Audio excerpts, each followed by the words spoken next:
Hello friends, welcome to ELS English Literature Studies with Kaur Harpreet. Today I am here with one more video on prose writer of the Puritan age. In previous video I have discussed about Thomas Browne as a prose writer of the Puritan age. Today I will discuss about John Bunyan, who is the only man in our literature who has ever succeeded in writing a long prose allegory, and he has written without any sacrifice of the symbolism, without sacrificing on the task of symbolism, and with the absorbing interest of a real human story also he kept in interest. The combined vividness and plainness, this is his style of writing, and these are his remarkable features of his writing. And he was not at all educated man. He knew nothing of the classics, knew nothing of theories of literature, but he had the authorized version of the English Bible by heart. So let us discuss about such a great personality whose time period is 1628 to 1688. He was born at Bedfordshire.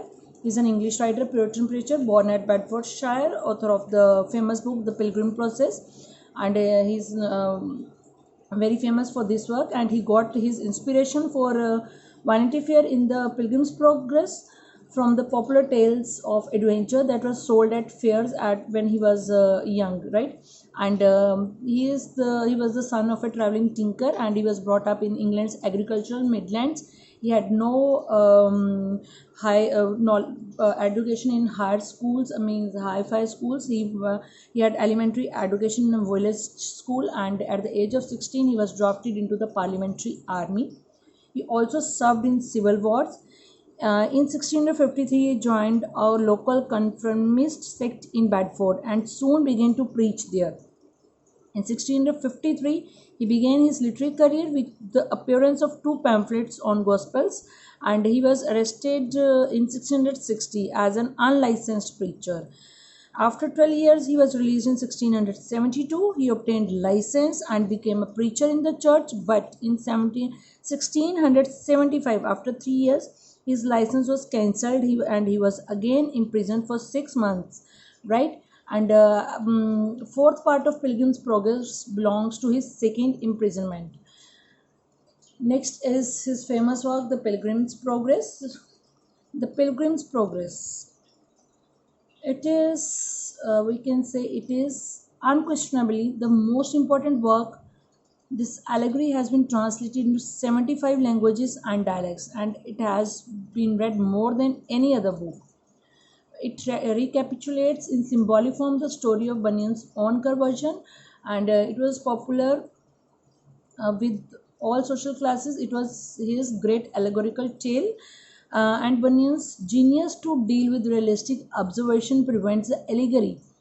The style of writing allegory, his genius prevents this allegory from becoming too inward, and this work does not lose the feel of common life, right?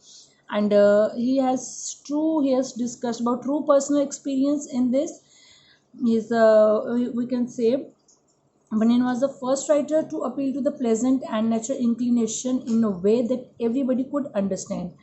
And when we talk about Pilgrim's Progress, this book was so popular in France, and it was popular because in it true personal experiences are told with strength, interest, and humor, and it has all the qualities that a story should possess.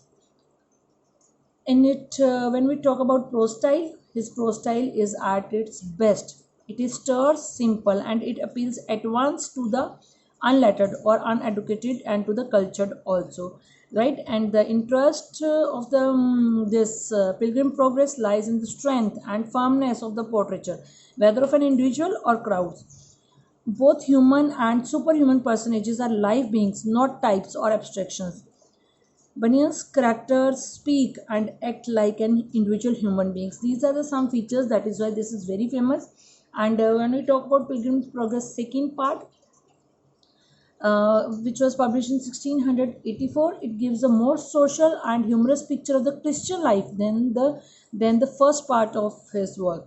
And it tells the story of the pilgrimage of Christian's wife, her children to the celestial city.